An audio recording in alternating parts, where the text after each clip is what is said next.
नमस्कार, मी विद्या विप्राज किचनमध्ये तुम्हा सर्वांचं मनापासून स्वागत। आज आपण बनवणार आहोत मँगो रवा केक। त्याच्यासाठी मी इथं 1 वाटी रवा आणि 1 वाटी साखर मिक्सरमध्ये बारीक करून घेतलं आणि 2 केशर आंबे घेतले। ते स्वच्छ धुवून पुसून त्याचा आपल्याला गर काढून घ्यायचा एका भांड्यात।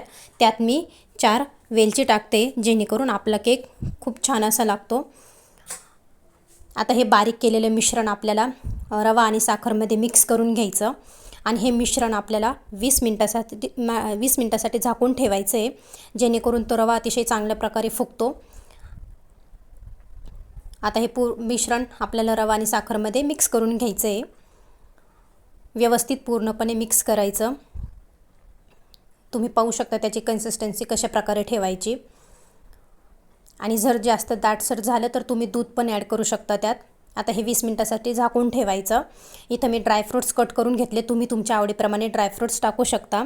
बटर पेपर इथं मी केकच्या भांड्याला लावून घेतला आहे आणि एका साईडला कढई गरम करायला ठेवली, त्यात मीठ टाकून घेतलं। आता हे जे आपलं बॅटर आहे रव्याचं, त्यात मी ड्रायफ्रूट्स ॲड करून घेतले आणि 2 चमचे इथं मी गरम बटर ॲड करते त्यात आणि 1 चमचा बेकिंग पावडर।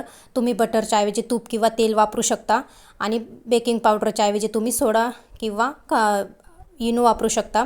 आता हे आपल्याला केकच्या भांड्यात काढून घ्यायचं आणि 40 ते 45 मिनिटासाठी बेक होण्यासाठी ठेवायचं। अतिशय चांगल्या प्रकारे हा केक लागतो। 40-45 मिनिटानंतर खूप असा स्पॉन्जी केक तयार होतो आपला। पाहू शकता तुम्ही, अतिशय चांगल्या प्रकारे केक तयार झाला आहे। तुम्ही नक्की ट्राय करा। आंब्याचा सीझन आहे आता। पाहू शकता किती छान प्रकारे केक झाला आहे। व्हिडिओ आवडल्यास लाईक, शेअर आणि सबस्क्राईब करायला विसरू नका। थँक्यू।